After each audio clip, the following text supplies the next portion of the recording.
Okay, so hello and welcome everyone to Infinity Learn, and today we are going to discuss the solution of your examination. Okay, so I am Ravindram and I will be taking care of your physics portion of examination, right? So let's begin with the first question. You already know me, by the way, I guess. Now a cricket player catches a ball. Okay, perfect. A cricket player catches a ball of mass. This mass is given. Quickly write down what is the mass. Okay, write down what is the mass given. Mass is given 0.1 kg. Perfect. Moving with the velocity. Okay, initial velocity is given 25 meter per second. Perfect. If the ball is caught in 0.1 seconds, delta t is given 0.1 seconds. Perfect. The force of the blow exerted on the hand of the player is, see, final velocity is 0. Why? They are not given, but you understood, but you should understand now. If you are catching a ball, what is happening? Finally you bring it to rest, na? So final velocity is 0. So what is the force? Simple. You will say, sir, F is equals to m delta v by delta t. That's all. What is mass? 0.1. What is the velocity change? V minus u by delta t. Okay. So it will be 0.1 into v is how much? 0 minus u is how much? 25. What is delta t? Delta t is also 0.1. Okay. So it will be minus 25 Newton. So if I say minus 25 Newton, this is the force on the ball by the hand. So what is the force by the ball on the hand? It will be 25 plus 25 Newton. Second option is correct. I guess yes, we are right. Let's move ahead. A body of mass. Okay, a body of mass 2 kg moving on a horizontal surface with an initial velocity, this is given, comes to rest after 2 seconds. Okay, so this body comes to rest after 2 seconds. So some information has been given to us. What kind of information? V is equals to u plus at. What is V? 0. What is u? 4. What is a? We don't know. What is time? 2 seconds. Minus 4 is equals to 2a. What is a? Minus 2 meter per second square. This is given. Now, if one wants to keep this body moving on the same surface, okay, with the velocity 4 meter per second, then force required is simple. See students, try to understand. This body was going forward, okay, with certain velocity 4 meter per second. It started. Obviously, there must be some retarding force. Let's say it is friction. So friction is retarding this block and finally this friction brings it to rest, right? We want it to move continuously with this velocity only. That means net force on this block must be 0. So the force that we need to apply must be equal to frictional force which is acting in the backward direction, right? Now one more thing is, how much is the frictional force? See, frictional force initially only friction was acting. So what is frictional force? Frictional force is m into a. So how much is this? M is how much given? 2. What is a? Minus 2. So what is the answer? Minus 4 Newton. So frictional force is minus 4 Newton, that is acting in the backward direction. So obviously, how much should be your F? Forward direction plus 4 Newton. Do you understand? Clear everyone? Perfect. An object of mass 5 kg is moving with a constant velocity of 10 meter per second. Okay. A constant force acts on it opposite to its velocity for 4 seconds and gives it a velocity of 2 meter per second in the in the opposite direction. That is important. The acceleration produced by the force is, right. Simple, very simple, very simple. You will say initial velocity is 10 meters per second. A constant force acts on it, okay, in the opposite direction. Okay, so this is the block. It starts with this initial velocity u, which is 10 meter per second. Now there is a force which is acting in the opposite direction, and after some time this block starts moving with 2 meter per second in the opposite direction. So carefully write it minus 2, right? After some time, how much time? Let's say this is t equal to 0, and after how many seconds? They are saying 4 seconds, right? So after 4 seconds it is moving backward with minus 2 or 2 meter per second, right? The acceleration produced will be very simple. You will say, sir, v equals to u plus at. What is v? Minus 2. What is u? 10 plus a into 4. What will happen? You will say, sir, minus 4a is equals to 12 A is minus 3 meter per second square and magnitude wise 3. Second option is correct. Got it? Fourth, the linear momentum of a particle is given. Simple. How does the force? Very simple. Everybody knows. Everybody knows it is dp by dt. Let's differentiate this. A is a constant, its derivative is 0. Bt square. B is a constant, derivative of t square is 2t. So answer is 2bt. That means force is directly proportional to t to the power 1. Got it? Yes. Perfect. Second option must be right. Yes. Very good. A dish of mass 10 grams is kept floating. This is a very good this is a very good question. So a dish of mass 10 grams. ठीक है भाई, समझ आ गई बात. We are clear on this. This is a disc. Obviously one force mg must be acting downward. Now what is happening? In order to keep it floating in air, in order to keep this disc floating in air, we need to apply a force from downwards in the upward direction. This. Now from where this force is coming, we are constantly firing on this disc. We are constantly firing bullets with a speed v, and these bullets after collision are rebounding with the same speed. Okay, so this is constantly happening. Do you understand? So this, the bullets, the bullets are going and then coming back, right? So obviously when these bullets are, let me explain you, when these bullets are going like this, so this will stay there, okay, because continuously. But now the problem in this question is, we don't know what is the time of interaction of a single bullet here, because the time of interaction of the single bullet is very less, so we cannot know that, right? Though we know the mass of a single bullet, though we know the change in velocity of the bullet, change in momentum of a single bullet is known to us, right? We know that, no problem, but we don't know the time of interaction, so calculation of force will become very difficult, right? What I am saying is, delta p by delta t when you do for a single bullet, when you talk about a single bullet, the problem is we don't know this. This is not known to us. Okay. So we will observe for a particular interval of time in which we will say let some number of bullets strike the plate. Like this. Okay. So this is a good conceptual question. Let's take it properly. Okay, let's begin quickly. Let's begin. So what is happening here? We will say the force applied will be, see, first of all they have given n by delta t, one information is given which is 10 bullets per second, 10 bullets per second. So for, if we observe for some delta t amount of time, how many bullets are fired? 10 into delta t amount of bullets are, total these many bullets are fired, right? Now what is the force applied? You will say, sir, force will be change in momentum of n number of bullets in delta t time. Do you understand? Now you tell me, what is n? 10 into delta t upon delta t into mass of bullet into minus v. Why? Final velocity is minus v downward, initial velocity is v upward.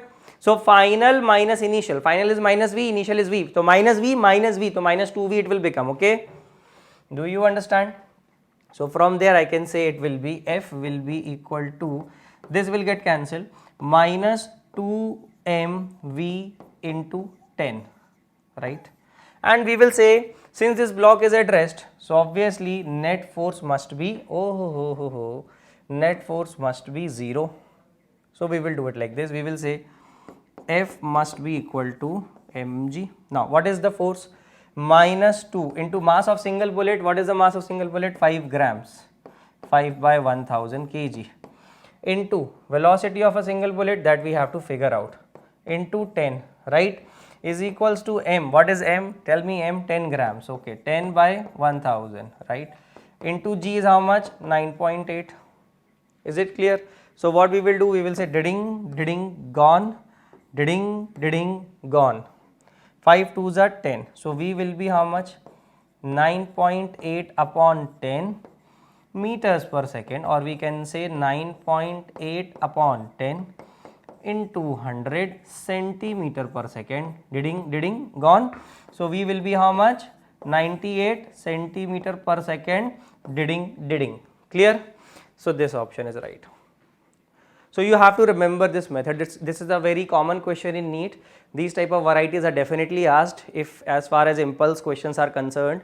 So remember how to deal with this kind of question, because we are not able to find out the instantaneous value of force here or the force due to a single bullet. So what we do, we take it over a time interval, we observe it over a time interval delta t, and let's say that overall change in momentum will be total number of bullets multiplied by change in momentum of a single bullet. So this is overall change in momentum of n number of bullets in delta t time. So this is how we get the answer.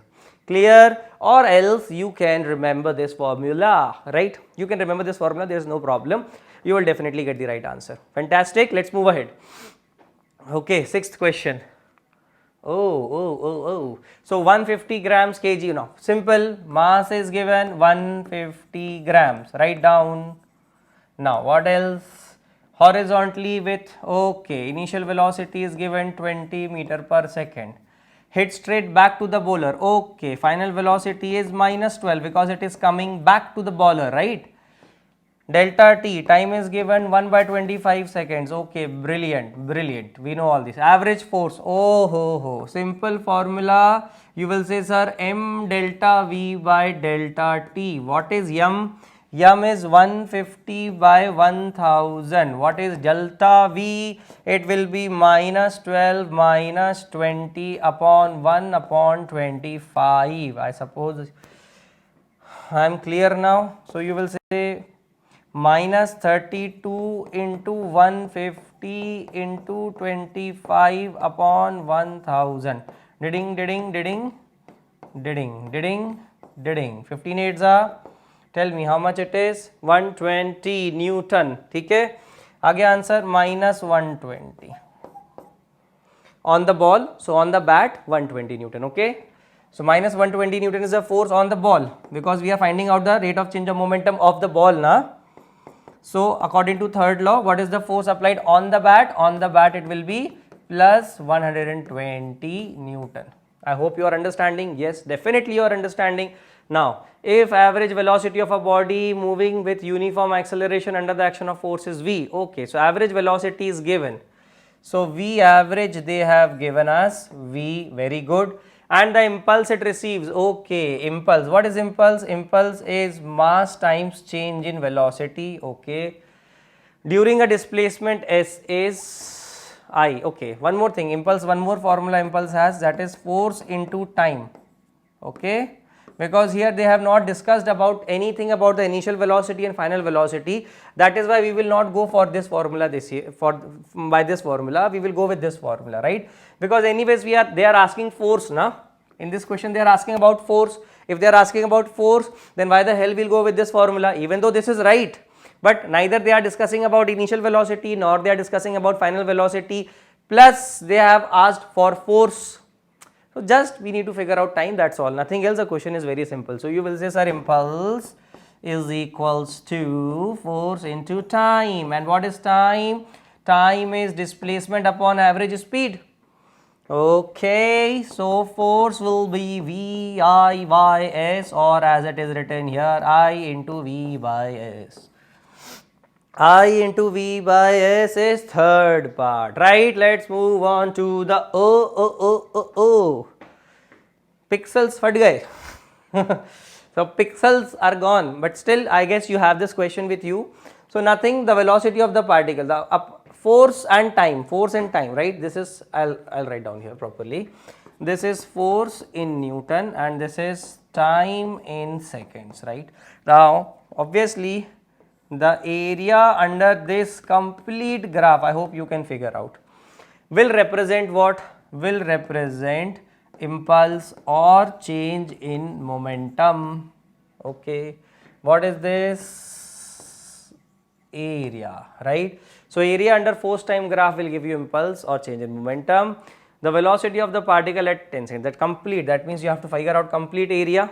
Okay, once you know the area, mass is given 2 kg, final velocity is v, particle starts from rest, that means initial velocity is 0 is equal to area. So v will be how much? Area by 2. I hope you can figure out the area, है ना? First this little triangle, Come on, my dear NEET students. First this little triangle, then this is square, then this is rectangle or rectangle, both are rectangles. This triangle, completely you will figure out, the answer will come out to be 50 meter per second, right? Clear? Let's move ahead. Ninth question. A body of mass 1 kg is moving with 13 meter per second due north. Okay, so a body is moving due north with how much velocity? Let's say u1 is 30 meter per second. It is acted by a force of 10 Newton. Okay, a force of 10 Newton acts on it due east. Okay, east की तरफ एक force लग गया. For 4 seconds, find the velocity of the body. See, what will happen? Since this force is acting in a direction perpendicular to the direction of initial velocity, so this force is not going to change this velocity, right? First of all, we have to be very much clear on this thing.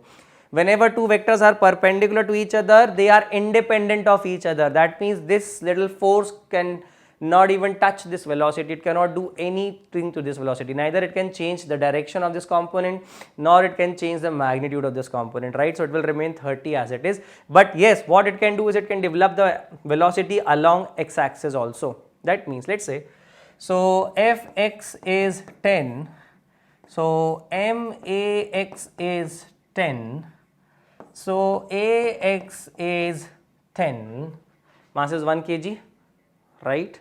So after how much time? 4 seconds. After 4 seconds, so Vx is equals to ux plus ax into t.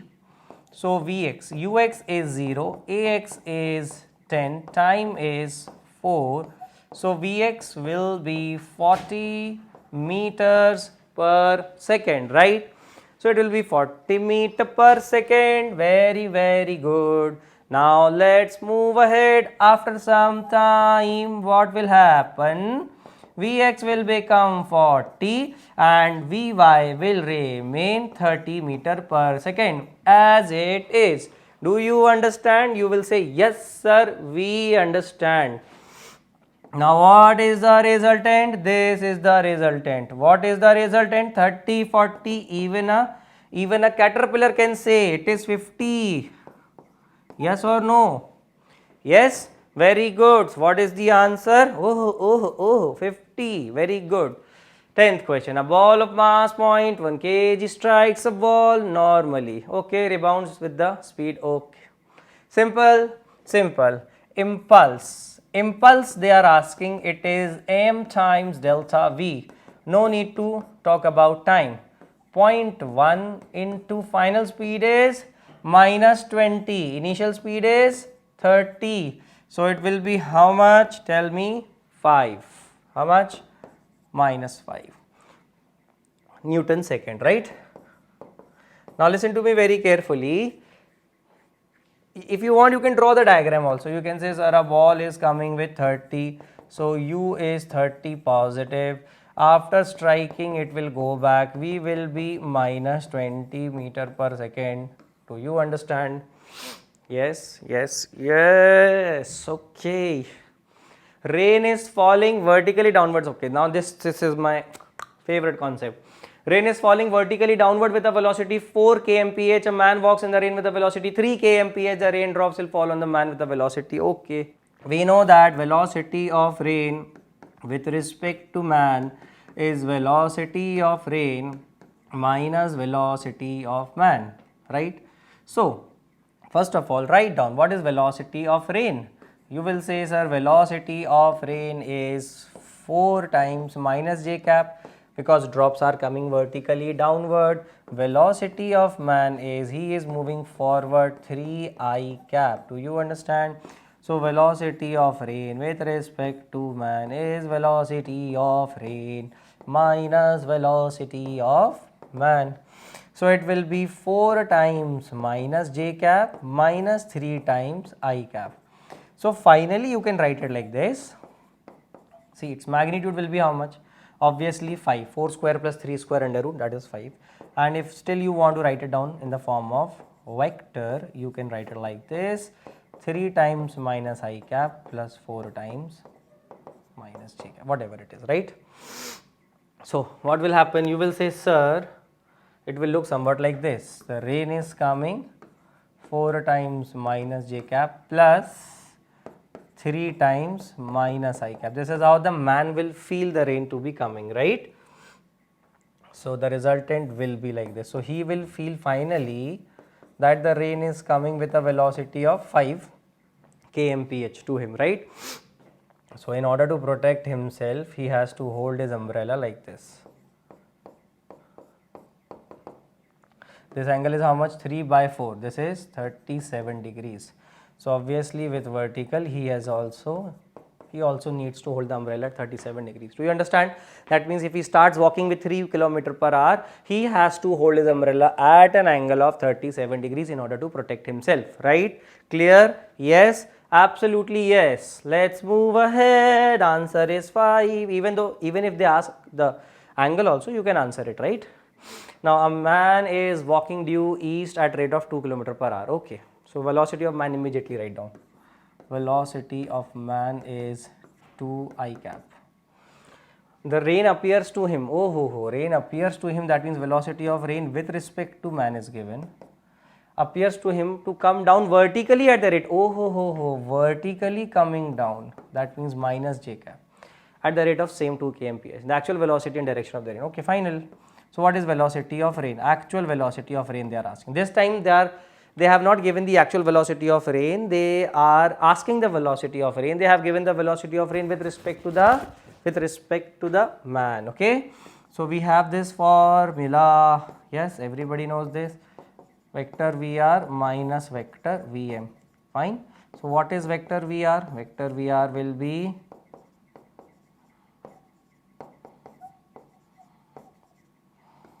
got it? Now what is this? Just put the values, get the answer. How much is this? It is 2 times minus j cap plus 2 times I cap. So how will you draw it? You will say, and what is the magnitude? It will be 2 square plus 2 square under root is 2 root 2, and direction will be what? You will say like this, 2 times minus j cap plus plus 2 times I cap. So the direction will be like this, obviously 45 degrees. Okay. So you will say 2 root 2. What is the velocity of the rain? 2 root 2 kmph at an angle 45 degrees with the vertical. I guess first option is right. Understood? Now 13th question. A train is moving towards east. Okay, so velocity of train is, let's say, v times I cap, right? And a car is also moving, and a car is along north. Okay, so we will say v1 v2 times j cap. Let's say if this is east, this is north, this is west, this is south. So this is I cap, this is j cap, right? The observed direction of the car to the passenger in the train. You will say, sir, velocity of car with respect to train will be velocity of car minus velocity of train. Okay? Velocity of car minus velocity of train. So what is velocity of car? v2 j cap minus v1 I cap. Now you draw these two vectors. You will say v1 minus I cap plus v2 j cap. Right. So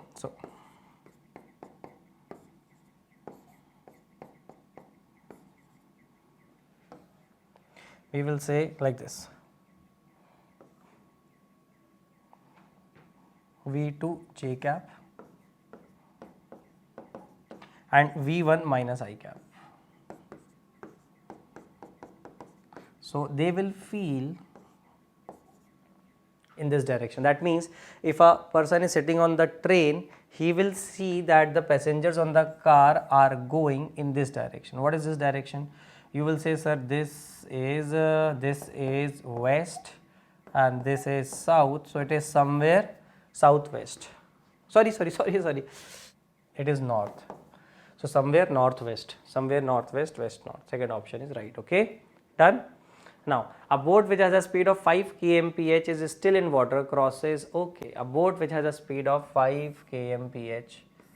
Remember, boat, that means velocity of a river. which I call U is 5, and crosses the river of width 1 kilometer. That means, okay, let it be 1 km only. Remember, this is kmph, okay, kilometer per hour, along the shortest possible path in 15 minutes. Okay, a boat which has a speed of sorry, velocity of man or boat, which I say vector v, is 5. The velocity of the river in kilometer per hour. Okay, fine, very good. They want to cross the river. They want to cross the river in the shortest possible time. Okay, so he will swim somewhat like this. Let's say velocity of river is u, and velocity of boat or velocity of man is v. So where is the resultant? This is, sorry, velocity of man with respect to river. Man with respect to river is v. Okay, so this is given. So where is the resultant? Resultant, it should be this, because it wants to cross the river in the shortest possible path. That means somehow we know one thing, that what is Vm, we know this. Okay, Vm we don't know, but we can figure out. We will say, anyways, Vm is what? V square minus u square. One thing you must remember, number one. There is another way. We can say time to cross the river in this particular case. When the man or the boat is crossing the river in the shortest possible path, then remember, in such cases the resultant velocity is Vm, this, which is perpendicular to the river flow, and the time taken is what? Time taken is generally d upon Vm y component. But here we don't have x component because the resultant is this only. So we will say it is d upon Vm. Now what they have given, it is 15 minutes, 15 upon 60 hours is equals to 1 kilometer upon Vm. So I guess from here you can say the velocity of the man or the boat will be, this is 1, this is 4. So it will be 4 kmph. Now what is this? You will say, sir, Vm is equals to V square minus U square under root. So it can be written as V square minus Vm square under root is equals to U. So this is what? 5 square minus 4 square under root is equals to 3 kmph is equals to U. I hope you understand. So which option is correct? This. It's a simple question. No need to worry so much. Simple, dimple, puppet squeeze. So very simple. What we will do? We will say velocity of man or boat with respect to river is this. See, whenever they ask in a river man question velocity of man in still water or velocity of man with respect to river, these both are same things. Or they can say velocity of boat in still water or velocity of boat with respect to river, both are same things, right? So don't worry. Which, and I denote personally in my lectures, if you watch, I denote them with V, and velocity of river I denote it with U. Okay, so this is the formula for the shortest path, hai na? This is the case for the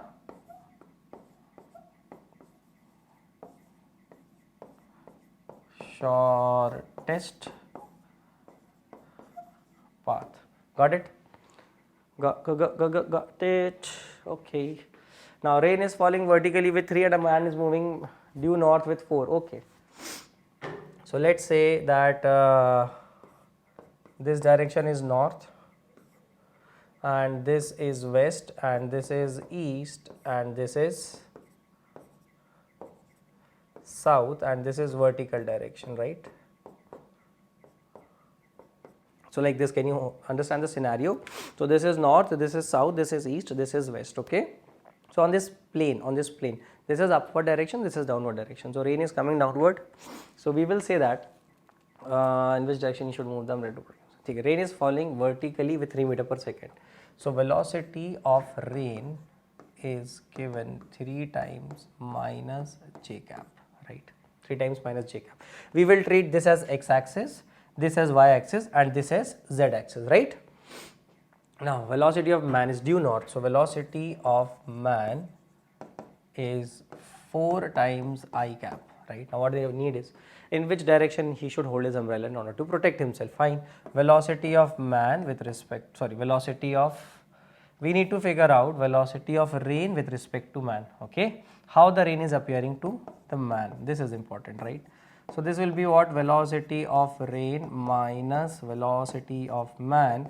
What is the velocity of rain? 3 times minus j cap minus 4 times I cap. So it will become 4 times minus I cap plus 3 times minus j cap, and you can draw them, right? Now see, if you draw these two vectors, see in the questions of rain man, river man problems, finally whatever answer you get, you need to draw those vectors. If you draw them properly, then you can figure out what should be the angle at which he should swim, or what should be the angle at which he should keep his umbrella in order to protect himself, right? So what we will do, we will say, let's draw it. So it is what? 4 minus I cap and 3 minus j cap. I guess this is the resultant 5, and in order to protect himself, he has to hold his umbrella like this. So if this angle is theta, this is what? Sorry, this angle is theta. We don't need this angle. So what is the answer? Can you see that here? Tan theta will be 4 by 3. That means 53 degrees, right? So he has to protect himself. In order to protect himself, he has to keep the umbrella like this at an angle 53 degrees with the vertical towards north, okay? So 53 degrees north of vertical. Do you understand? A car is going in south with a speed of 5 meter per second. Okay, again same thing. South, let's take this, now let's take it. This is north, this is south, this is east, and this is west. Like this, if you take, you can say velocity of car is 5 times minus j cap, okay? And to a man sitting in a car, bus appears to, okay, velocity of bus with respect to car, bus appears to move towards west, okay? West means 2 root 6 times minus I cap, okay? This is given. So what is the actual speed of the bus? Okay, fantastic. We will say velocity of bus with respect to car is velocity of bus minus velocity of car. So what is the velocity of bus? Velocity of bus with respect to car plus velocity of car. Now what is this? This is 2 root 6 minus I cap plus 5 times minus j cap.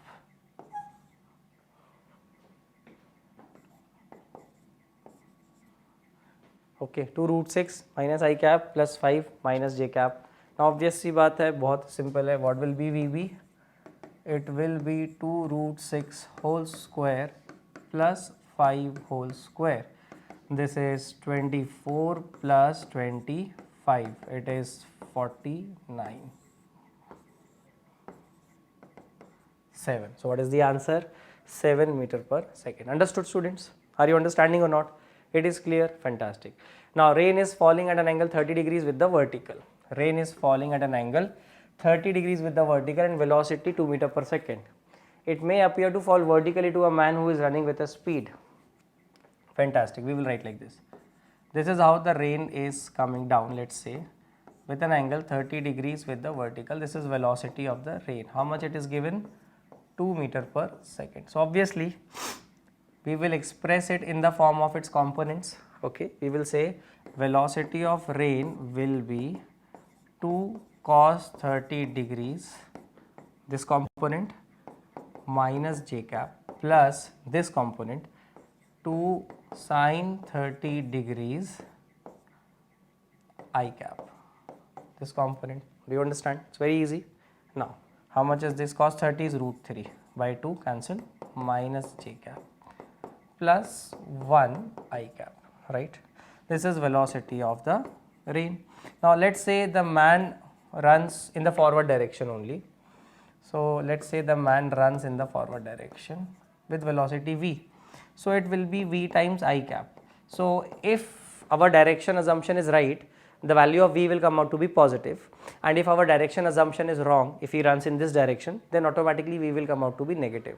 So this is how we can figure out whether which direction he is moving. So we don't need to figure out initially only, or we don't need to bother ourselves with what direction we should take. We can take any direction. If our answer comes out to be positive, that means our assumption is right, that direction is correct. and if our answer comes out to be negative, that means our assumption was wrong and the direction is opposite. Do you understand? Yes, simple concept, easy concept. So what will be the velocity of rain with respect to man? It will be velocity of rain minus velocity of man. Just put the values.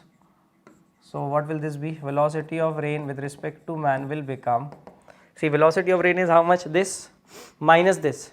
So technically I cap 1 minus v will happen, that's all. So you will say 1 minus v I cap, okay, plus root 3 times minus j cap, that's all. Now they are saying that the velocity of rain with respect to man is absolutely vertical, but that means this component will become 0, 1 minus v, horizontal component will become 0, okay, because it is absolutely vertical. So v will be what? 1 meter per second.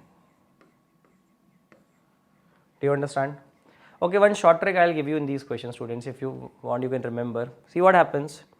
Actually, when the rain is coming down like this at some angle, so rain can come at an angle only when the wind is blowing, right? When the wind is blowing, then only the rain can come at an angle, otherwise it cannot, right? Because the drops are vertically coming down. So whenever you leave something, it comes vertically down only.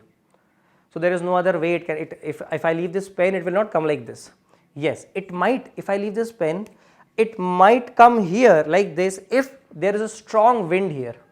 Are you understanding? That means if they are saying that the, suppose they are saying, let me erase it and explain you. So in these type of questions, it's a very easy concept you can do. You can say, sir, if the rain is coming at an angle like this, so obviously this is the velocity of the drops.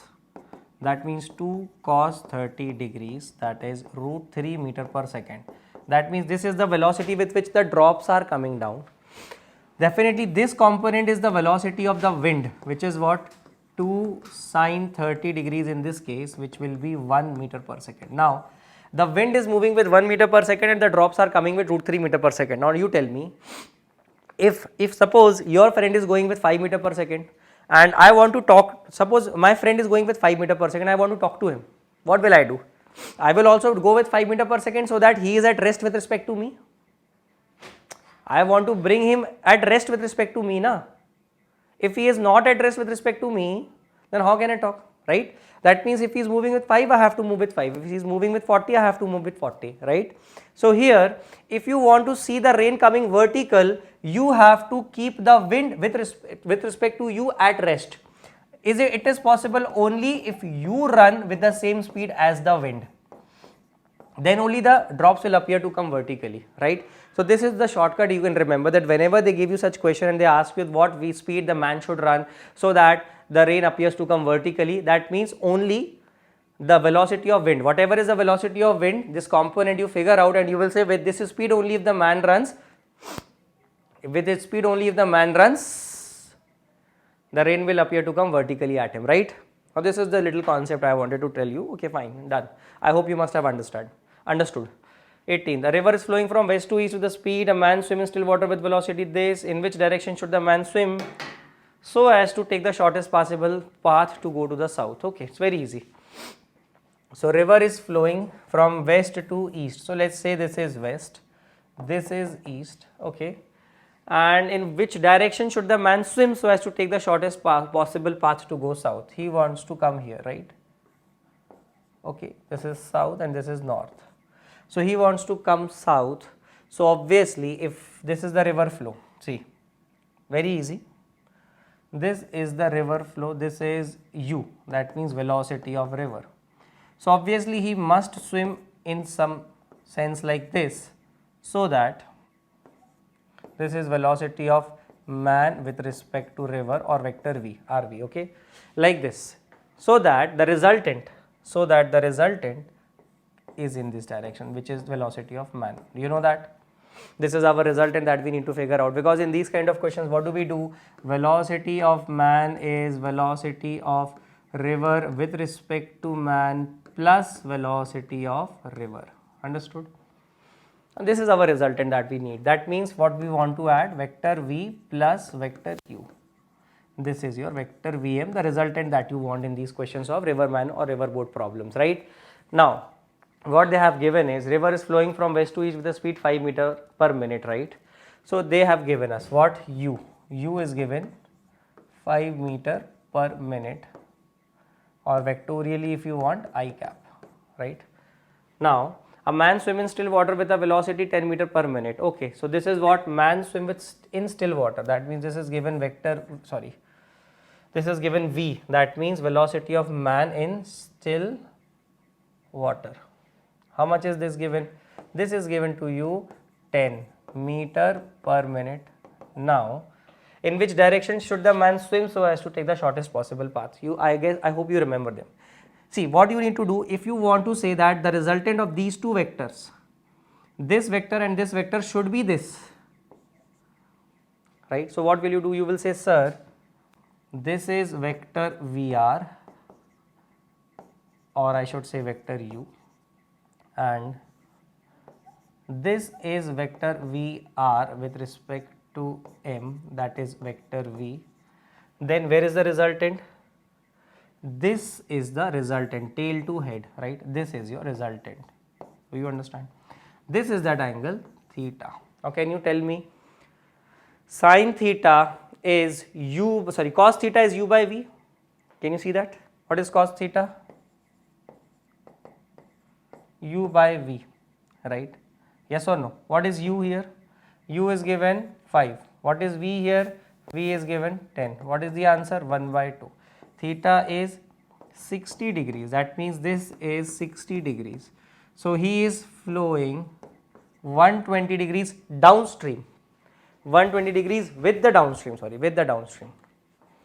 Or 60 degrees with the upstream, right? So 120 degrees with the downstream or 60 degrees with the upstream. Remember this question. Okay, students, is this concept understood? I hope you are clear on it. Let's move ahead. Okay, 120 is right. 19th question. The gas inside a balloon has a pressure of 8 atmospheres. Okay. Initial pressure is given and at temperature is also given. It suddenly bursts. Okay. Suddenly bursts, right? So suddenly, that means it's probably an adiabatic process, right? Probably an adiabatic process, because suddenly happening means adiabatic process. Okay. Slowly happening means probably an isothermal. If for the gas Cp by Cv, that means what is given? Gamma. Oh. So what is this? This is gamma. Find the resulting temperature. So here I'll give you a hint. We will say P1 is 8 atmospheres. When it bursts, obviously it is open to surrounding or atmosphere, so pressure will become 1 atmosphere immediately. Now what is T1? T1 is 27 degrees Celsius. Please remember to represent them in Kelvin. Don't forget that. So T1 will be 300 Kelvin. What do we need is T2. Yes, am I correct? Right. So it's an adiabatic process. If you remember the formula, T upon P to the power gamma minus 1 upon gamma, sorry, T1 by P1 is equals to T2 by P2 to the power gamma minus 1 upon gamma. This is the formula that we will use. Okay. So we will simply say, what is T2? T2 is T1 into P2 by P1 to the power gamma minus 1 by gamma. So it is 300 into, now you tell me, what is P2? P2 is 1 and P1 is 8. So 1 by 8 to the power gamma minus 1 upon gamma. What is gamma minus 1? 0.5 upon gamma is 1.5. So it will be 1 by 3. 8 to the power 1 by 3 is 2. So it will be 150 Kelvin. So answer is 150 Kelvin, and but you have to answer it in degree centigrade. So what will be it? In degree centigrade it will be 150 minus 273 degree centigrade. So how much will this be? I suppose it is minus 123 degree centigrade, right? So minus 123 degree centigrade. Can you see that how easy question it was? So easy, right? Very, very, very easy. Now slope of isothermal, oh, everybody knows that. Slope of dP by dV is minus P by V for isothermal, and dP by dV is minus gamma times P by V for adiabatic. And if you really don't remember and you want to derive in the examination, I'll give you a hint. For isothermal, you will say PV is constant. So you can differentiate both sides and write P dV plus V dP is equals to derivative of constant is 0. So from here you can say dP by dV is minus P by V. And for adiabatic, remember it is minus gamma times P by V. How? You will use this formula. PV to the power gamma is constant, and from here you can say that P into gamma V to the power gamma minus 1 times dV plus V to the power gamma times dP is equal to 0. Solving both sides, you will get this answer. Anyways, I hope you can figure out what is the right answer. Third option, right? Adiabatic curve slope is gamma times isothermal curve slope. Clear, clear, clear. Remember this thing as students. Otherwise, because if you derive this in examination, it will create utter pressure in your head. Okay, you might make mistake. You might go, your confidence might go down. You might get disturbed during the examination. That I really don't want. So it's better if you remember such a little thing. Already you are remembering so much in zoology and botany. So this is nothing in front of that, right? Now the work done in isothermal expansion of a gas. Isothermal expansion, what is the formula? nRTLNV2 by V1, yeah, nRTLNP1 by P2. We understand? So V2 by V1 or P1 by P2, this is known as expansion ratio, right? So it depends upon temperature and expansion ratio. Temperature and expansion ratio. Third option is correct. Okay. Now this Carnot engine. A Carnot engine first works between, okay, T1 is how much? 200 plus 273. Please don't forget to convert in Kelvin. T2 sink temperature is how much? 0 degree centigrade. 273 Kelvin. Do you understand? Yes. Now what is efficiency in this case? You will say 1 minus T2 by T1. 1 minus T2 by T1. That is 1 minus 273 by 473. That is 200 by 473. Now next case, what they are saying, T1 is how much? Okay, 0 degree centigrade means 273 Kelvin, and T2 is how much? Okay, 273 minus 200 degree Celsius, na? Okay, between 0 and minus. Okay, so it will be how much? I suppose it is, so you will say efficiency in the second attempt will be 1 minus 73 upon 273. It will be again 200 in the numerator, right? Now what they want is ratio. So ratio is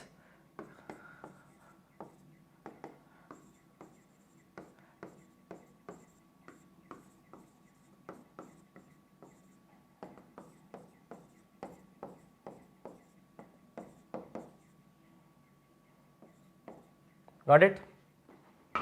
So this is how you get the answer. So very simple, no need to worry. Otherwise, one more method I can tell you, students. This is very simple. In one attempt, only one line I would have solved it. Shall I show you? See, here you need to have little patience and logic, both. Okay, you need to work with patience and logic. Then only you can understand that shortcut I am going to tell you. See, one thing we know that temperature difference in both the cases is 200. Yes or no? Whether it is 200 minus 0 or it is 0 minus 200. What is the gap?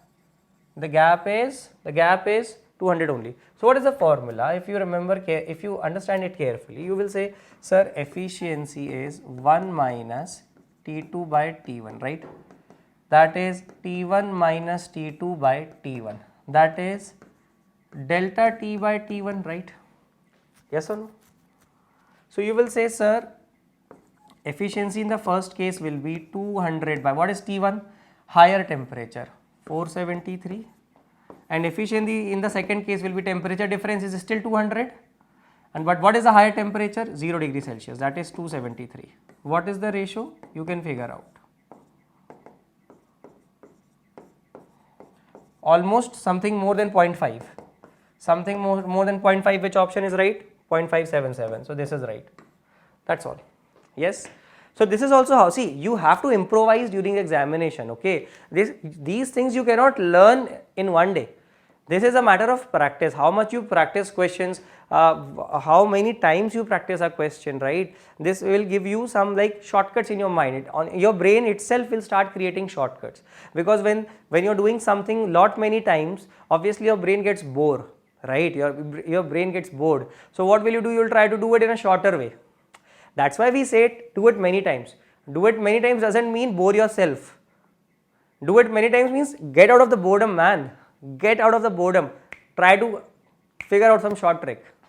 That's why. So you have to practice many questions and many times. Both things go hand in hand. Okay, so I guess we were right. So second law says no heat engine can be 100% efficient. That's all. Okay. A gas is heated at constant pressure. In the question of thermodynamics, right from the very first word, start decoding the question. A gas is heated matlab heated supply, energy is added, constant pressure, that means delta Q is NCP delta T, right. The fraction of heat energy used to increase the internal energy is NCV delta T. So fraction of heat, that means delta U going will be this NCV delta T upon NCP delta T ding 1 by gamma. Why? Because Cp by Cv is gamma. Cv by Cp is not gamma. Cp by Cv is gamma. So answer is 1 by gamma. Ray, yes, understood? 25. 1 mole of a gas having gamma 7 by 5 is mixed with 1 mole of, okay, this is a good question, and I'll give you a very beautiful method to solve it. What is that? Let's understand. See, sometimes you get confused. Gamma equivalent might be N1 gamma 1 plus N2 gamma 2 upon N1 plus N2. You might do it, but it is abso-freaking-lutely wrong. Okay, never do this, right. You have to do it like this. Yes, degree of freedom, I can say F equivalent is N1 F1 plus N2 F2 upon N1 plus N2, right. N1 N2 are the number of moles of the gases, F1 F2 are the degrees of freedom. From this F equivalent you can say gamma equivalent is 1 plus 2 upon F equivalent, right. This is the formula that you have to use. I hope you are understanding. Now 7 by 5, that means gamma, which gas is this? It is diatomic. Diatomic means F1 is 5. 4 by 3, that means it is triatomic. So F2 is 6. Do you understand? So once we know the information, first of all we will write down whatever information we have. N1 is equals to N2 is equals to 1. F1 is equals to 5, F2 is equal to 6, because it is diatomic, it is triatomic. Otherwise, if you forget it, then also you have one formula which you can use, that is gamma is equals to 1 plus 2 by F. So F is how much? F is how much? 2 upon gamma minus 1. Okay, 2 upon gamma minus 1, right. So you can use this formula and get the value of F1 and F2. Now, find F equivalent, N1 F1 plus N2 F2 upon N1 plus N2 is 11 by 2. Now gamma equivalent will be what? 1 plus 2 by 11 by 2, that is 1 plus 4 by 11, that is 15 by 11. I hope you understand, right. So this is clear. Simple dimple, pop it, squeeze, simple question. Now yes, very good.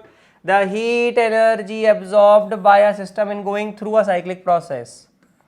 Now you will say, sir, how do we know heat energy? We say that work done is the area under the graph or area enclosed by the graph. But since it is a cyclic process, delta U will be 0. So delta Q will be equal to delta U plus W. So delta Q must be equal to 0 plus W. So delta Q is equals to W, and which is area under PV graph, area under PV graph. समझ आ रेला है बच्चों की नहीं आ रेला है? आ तो रेला है. Okay, so you are understanding things. It's easy. Now what is the area? Area is pi r square.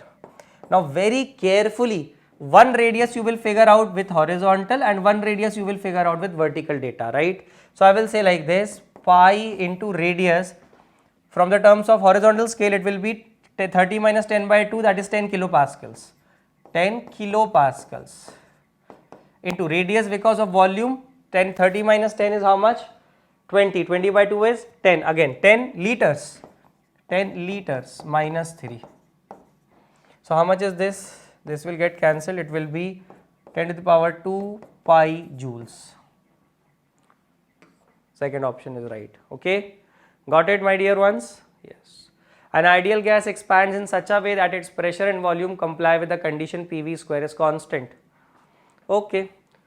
So during the process, gas is expanding, right? A gas expands. That means volume is increasing. We want to figure out what will happen to temperature, whether it will increase or decrease. That means we need a relationship between volume and temperature. It's an ideal gas. Everything is mentioned in the question thermodynamics. We unnecessarily get confused. Everything is mentioned. From the very first line, he is giving you the solution. An ideal gas. Okay, ideal gas means PV equals to nRT. Volume is increasing. Follows the condition PV square is constant. So can I say that instead of P, we can write nRT by V into V square is constant. So can I say that TV is constant? So can I say that temperature is inversely proportional to volume? So if volume is increasing, temperature is decreasing, so it is cooled. With expansion, gas is cooling. Fantastic. Now, during an adiabatic process, the pressure of the gas is found to be proportional to the cube of temperature, right? So P is directly proportional to T cube, right? So we can say that T cube by P is constant. So we can say T by P to the power 1 by 3 is constant. Now do you remember the formula? Just now I told you in one question we have used T upon P to the power gamma minus 1 by gamma is constant. So we can compare them and say 1 by 3 is gamma minus 1 upon gamma. So gamma is equals to 3 gamma minus 3. So 3 is equals to 2 gamma. Gamma is 3 by 2. It is 1.5. Oh. Uh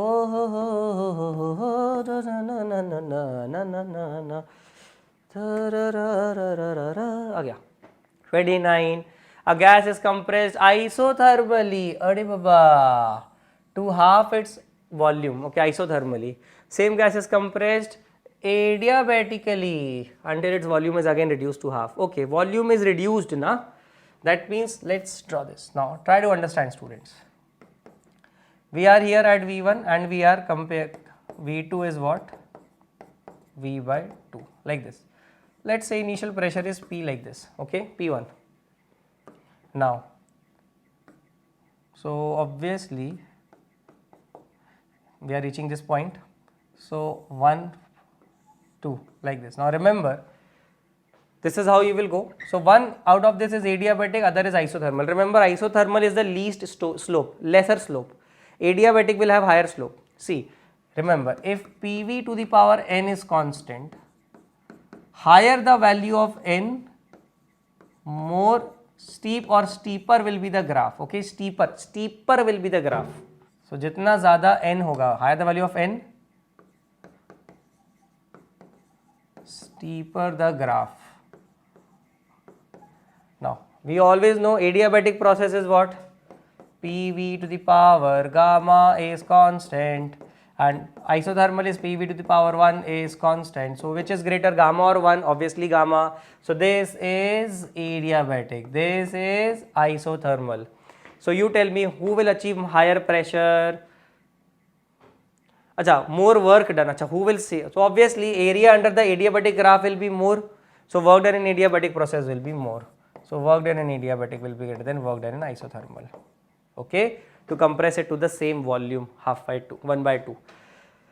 Okay, compressing the gas through adiabatic process will require more work. Are you understanding? Because as you can see, the area under the graph of isothermal will be what this? This is the area under the graph of isothermal. And what is the area under the graph of adiabatic? You will say, sir, this. More area under adiabatic. So that's why work done in adiabatic case is more. Okay. Now another question. It's very simple. At 27 degrees Celsius, 2 moles of iron gas occupy the vast is okay.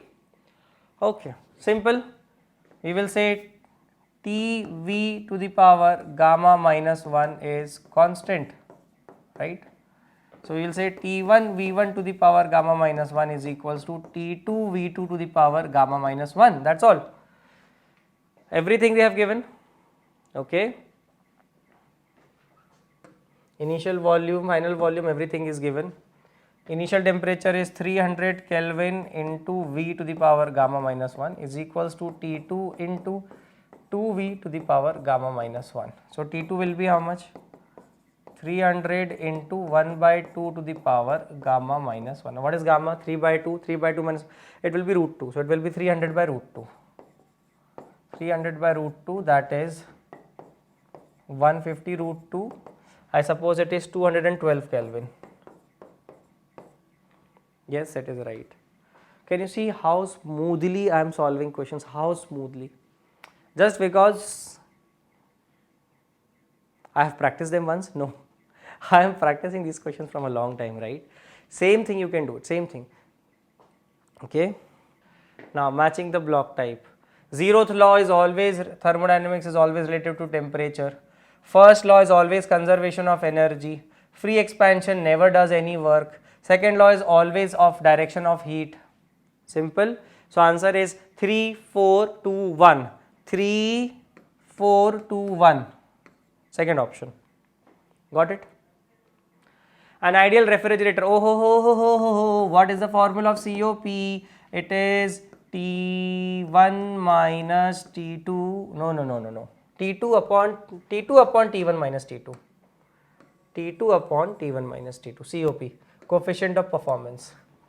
It is T2 upon T1 minus T2. T2 is the temperature of the what do you say, refrigerator. T1 is the surrounding temperature, right? So COP is given 5. Now T2 is this minus 13 degrees Celsius, but don't write minus 13 here. It will be 273 minus 13, so 260 Kelvin. We have to represent in terms of Kelvin. Now from here you can solve. 5 banja 5, 5 ja, how much is this? 50. 5 5s are 25, 5 2s, okay, 52.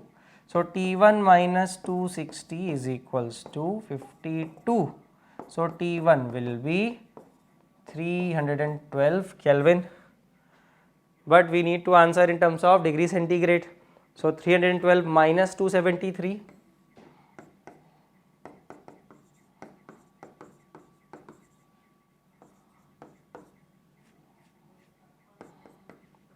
Got it, students? Simple.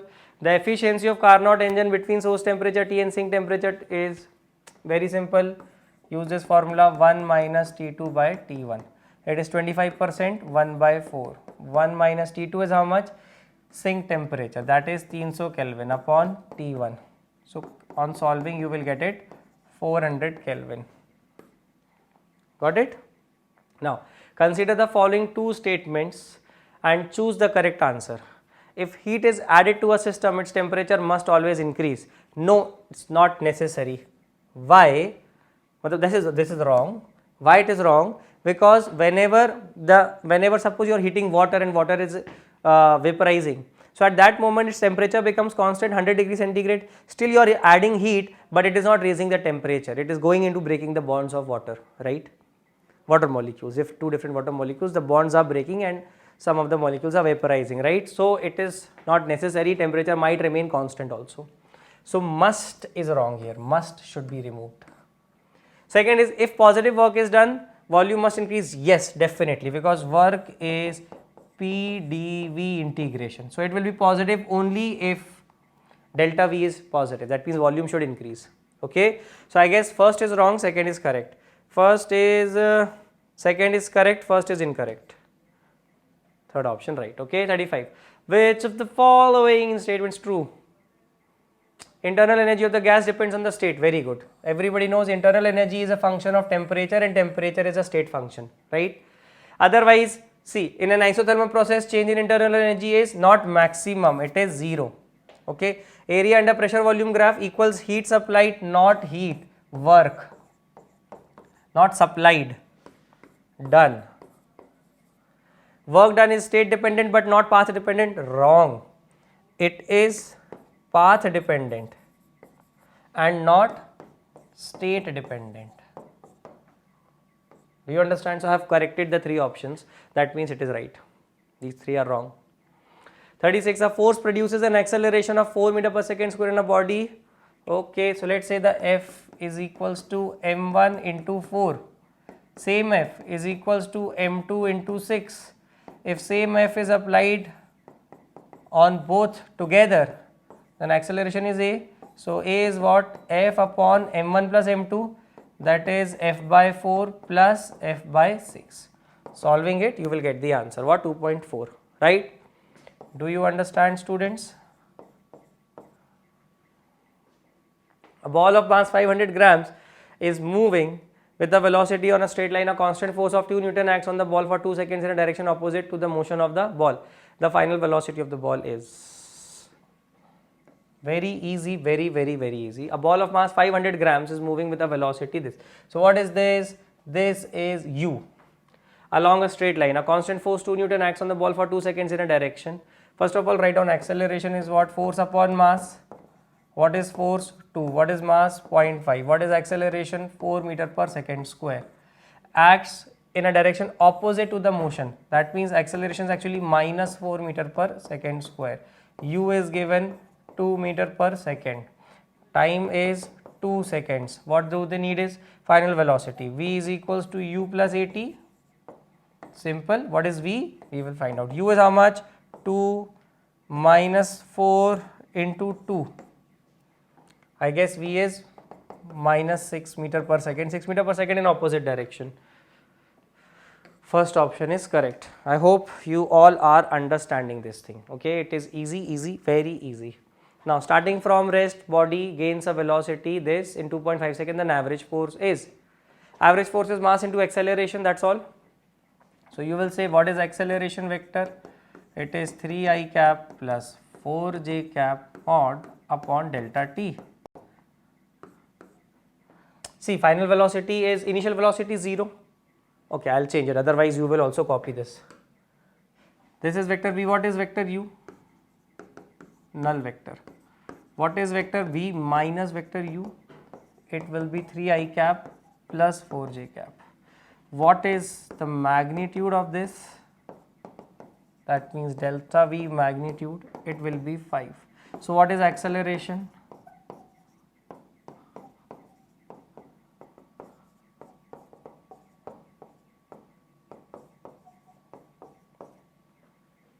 Got it?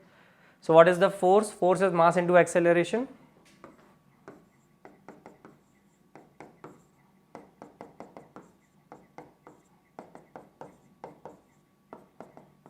Got it? Now, a bullet of mass, this strikes an obstacle, moves 60 degrees towards original direction. No problem. Impulse, what is impulse? Impulse is change in momentum, that's all. Write down initial velocity vector. It is 20 I cap. Final velocity vector, finally how does it go? So initially the object is going like this with 20 meter per second. After collision it goes at an angle of 60 degrees with 10 meter per second. So obviously it will have components. So we will say 10 cos 60 degrees I cap plus 10 sin 60 degrees j cap. Now everybody knows cos 60 is half, it will be 5 I cap. So vector v is 5 I cap plus 5 root 3 j cap. Now what is delta v? vector v minus vector u. What is vector v minus u? 5 minus 20 is minus 15 I cap plus 5 root 3 j cap. Clear? Now what is this delta v magnitude? It will be 15 square plus 5 root 3 whole square. I guess it will be 300, under root will be 10 root 3. Once you know this, now what is my impulse? Mass into change in velocity, right? So impulse will be mass into, so mass is how much? 10 to the power minus 3. Okay, so 10 root 3 into 10 to the power minus 3 Newton. How much is this? Root 3 into 10 to the power minus 2 Newton. Fourth option is right. Got it? Root 3 into 10 to the power minus 3 Newton. Oh, minus 2, sorry. 40, a ship is traveling with velocity due east. The second ship is heading 30 degrees due north, east of north. What should be the speed of second ship if it is to remain always due north with respect to the first ship? Same weather, same drops and wind wala question, same like that. But okay, I'll not confuse you with this. I'll solve it simply. What is the velocity of ship A? Write down. It is going 5 due east, so 5 I cap, right? Now what is the velocity of ship B? 30 degrees east of north like this. So if I say this is north, so it is 30 degrees east of north because this is east. So you will say it will have two components. It will be how much? Let's say its speed is v. So we will say it will be v cos 30 degrees j cap plus v sin 30 degrees I cap. Do you understand? This will be vb. Okay. What should be the speed of the second ship if it is to remain always due north with respect to the first ship? Okay. So velocity of B with respect to A. Let's solve it. It will be how much? Vb minus Va. Simply read the question, solve it carefully. Vb minus Va. This minus this. So V cos 30 minus, V sin 30. It will be V minus 5 I cap plus V cos 30 degrees j cap. Now what they are saying, that the relative velocity should always remain perpendicular. That means the horizontal component, they should be 0. So V sin 30, that means V by 2. V by 2 minus 5 should be 0. That means V by 2 minus 5 should be 0. So V must be 10. Got it? kmph. I hope you all are understanding this thing. Simple formula, simple. Whatever is given in the question, I'm just writing it down, nothing else. Velocity of A is given, okay, properly vector form I have written. Velocity of B is given, okay, let's assume B, because they have not given the magnitude, they have given the angle, right? Okay, if angle is given also, then I can assume it to be V and then I can write it in the form of components, right? And then whatever they are asking, velocity of B as X, as seen by A, V, B with respect to A, write down the formula. Then they are saying only vertical component is remaining, horizontal is getting cancelled because it is looking vertical all the time. So this little shade is 0. Tada, tada, tada, simple. Can you see how easy it is to solve? How easy, simple. A man can swim in still water, again same kind of question. A man can swim in still water with velocity 2 kmpl, 2 kmph, okay. So what they have given us? They have given, I'll write it here, velocity of man with respect to river, that means vector v, or this is 2 kmph. It is given. He wants to cross the river flowing at a speed, okay. So velocity of river is also given. How much? 1.5 kmph given. If the man always swims at 150 degree with the downstream, okay, that means they have given this information. This is vector u and the man swims 150 degrees like this, vector v, this is 30 degrees, okay, this is given, okay, and the river is 800 meter wide. Then okay, the man will reach directly opposite time taken by the man to cross the road. Okay, let's write down first of all, what is vector Vm? What is vector V? V will be V cos 30 degrees minus I cap plus V sin 30 degrees j cap. So what is vector V, tell me? 2 cos 30 is root 3, so it is root 3 times minus I cap plus 1 times j cap. what is vector u? U is 1.5 times I cap. So what is vector Vm? It is vector V plus vector u. All of us know this thing, right? So this will be how much? 1.5 minus root 3 I cap plus 1 times j cap, right? Now what is the formula for time to cross the river? You will say the time to cross the river is d upon y component of velocity of the man with respect to ground. Okay, so what is d here? 800 meters upon what is the velocity? Kilometer per hour, that means 1 kmph. So this is 800 meters. Okay, so we have to write it 0.8, okay, something like that. 800 meters, na? So 800 meters 1 kilometer per hour, so 1000 meter per hour, like this. Okay, so it will be 0.8 hours. It will be how much? 0.8 hours. Now 1 hour means 60 minutes. 0.8 into 60, 6 8s are 48, so answer will be 48 minutes. Got it? Now a person aiming to reach exactly opposite point on the bank of stream is swimming with speed of 0.5 meter per second at an angle this with the direction, the speed of the water in the stream. Simple. Remember one thing, I will tell you once again. The man is swimming like this at what angle? It's 120 degrees with the direction of the flow of water. So this is u, this is v, and he wants to reach this point. That means his resultant should be in this direction, that is Vm. See, if this is the resultant, one more way we can say that this v will have two components, right? One is this component, other one is this component, right? So actually, if this is theta, I should say, so v cos theta is cancelling u. So this must be equal to u. So such that cos theta will be u by v. So these two components will cancel and only this will remain. What is this?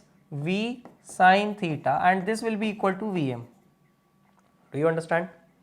Okay, so this is the logic that we can use here, and in this question theta is 60 degrees. So what else they have given? What else they have given? Theta is known to us, v is given. Okay, cos 60 is what? Half. U by v is how much? 0.5. So u is how much? 1 by 4, 0.25. Okay, got it? 43. The pressure of a monatomic gas increases linearly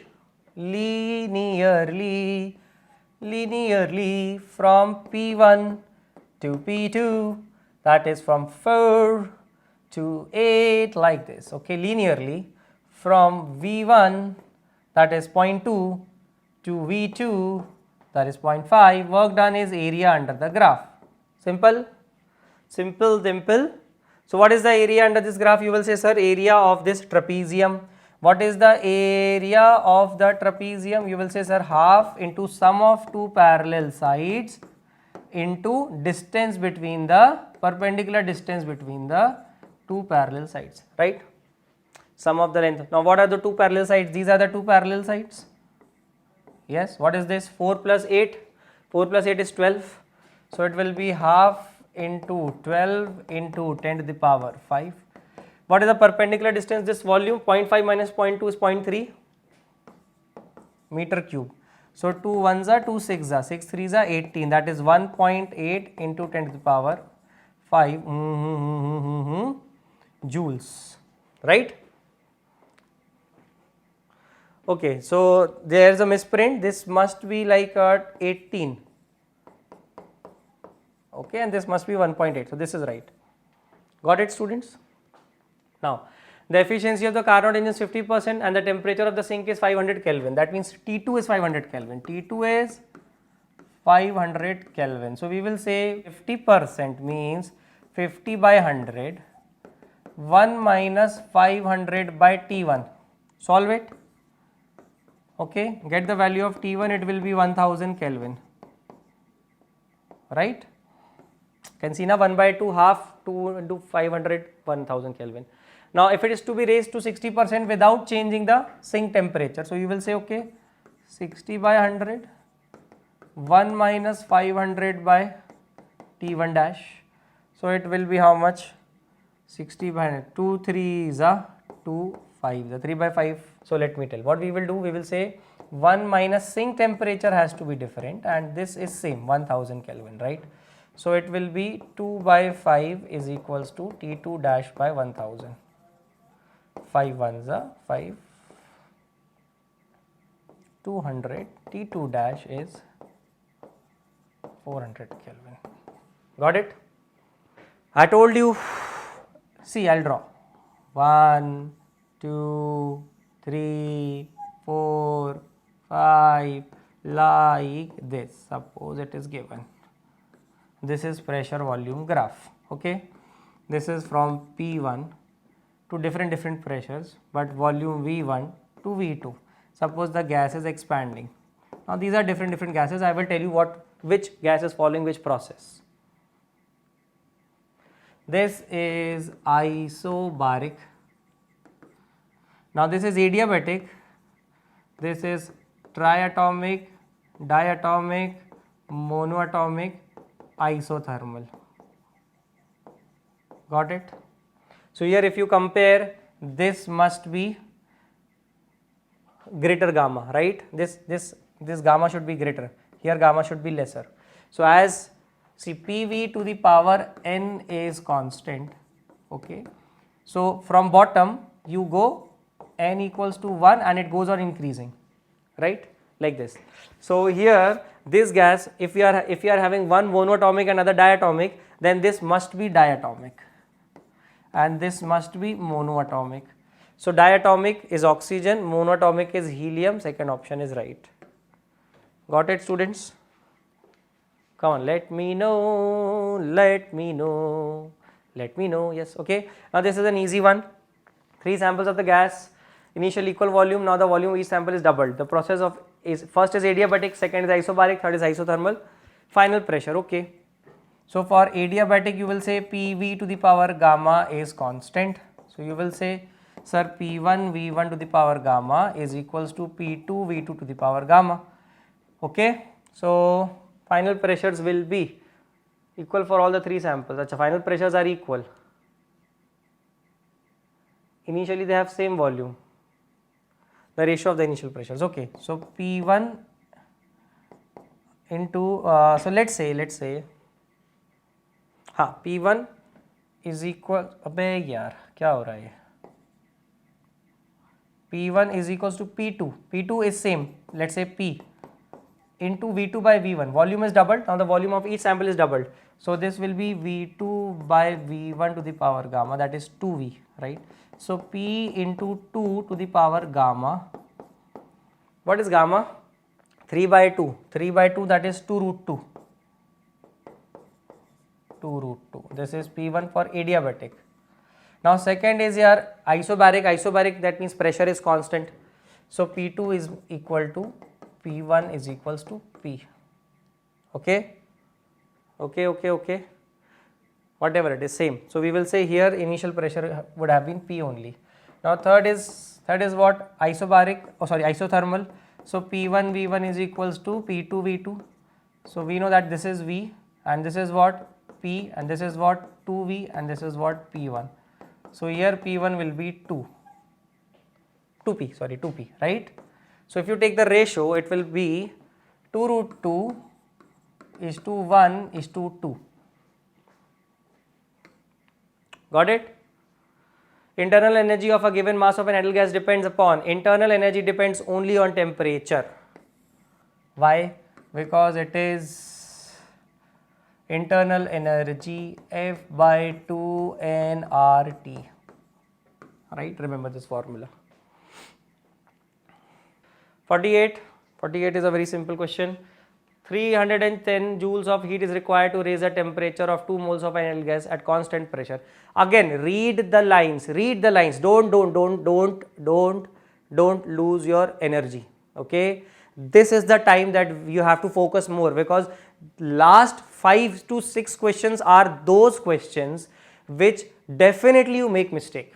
Why? Because your brain is completely exhausted and you have to attempt complete chemistry, you have to attempt complete zoology and botany, everything is remaining.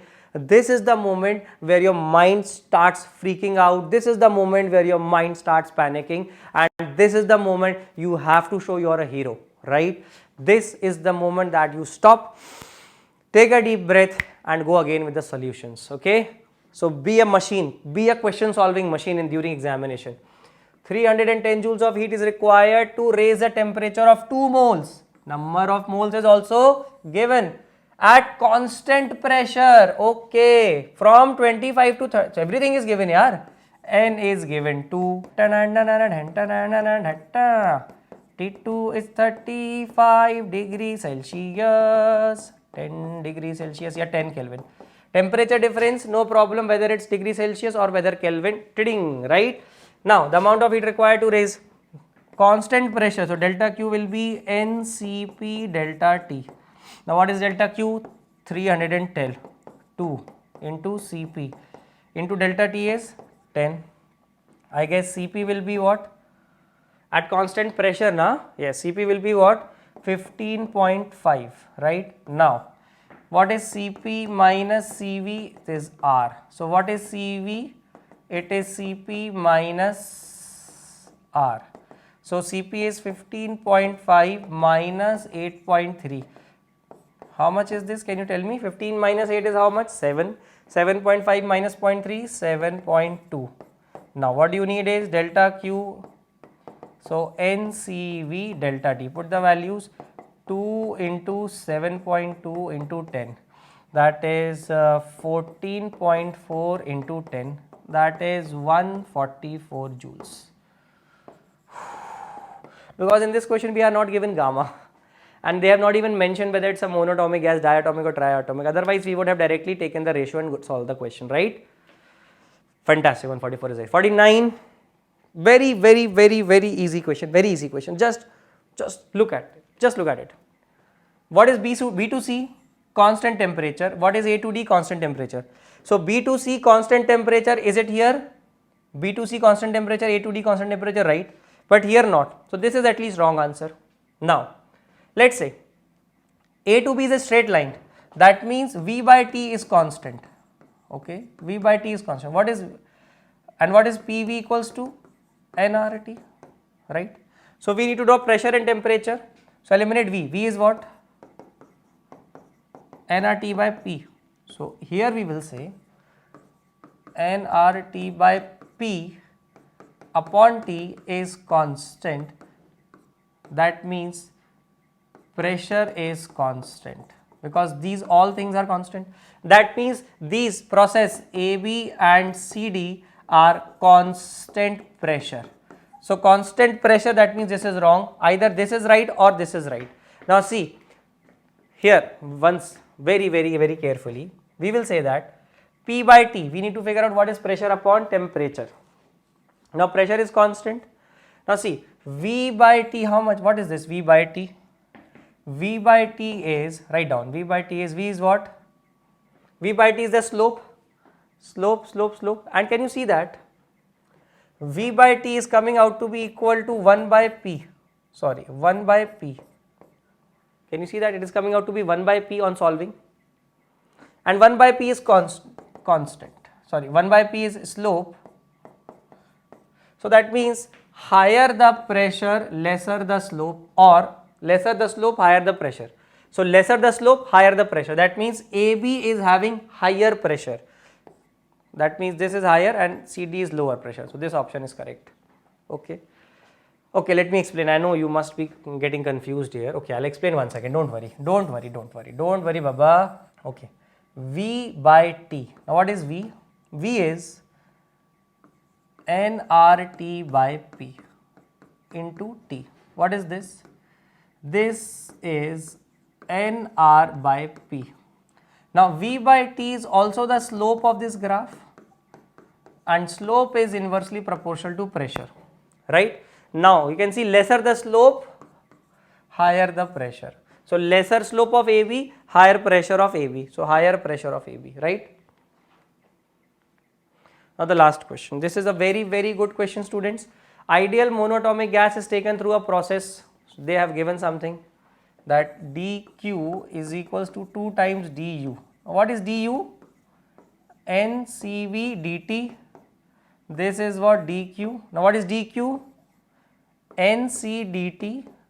This is 2NCV dt. Remember, because we want to find out what is the molar heat capacity of this process. So we will write like this: NDT will get cancelled. So molar heat capacity is 2CV, and what is CV? CV is F by 2 into R, that is F into R. Now what is degree of freedom of a monoatomic gas? It is 3.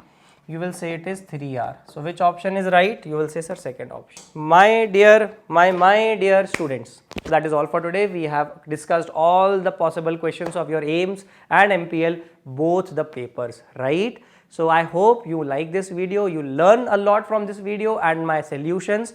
Please subscribe to our channel and help it promote. Okay, thanks, that's a lot. Thanks a lot, and that's all for today. Tada, bye bye.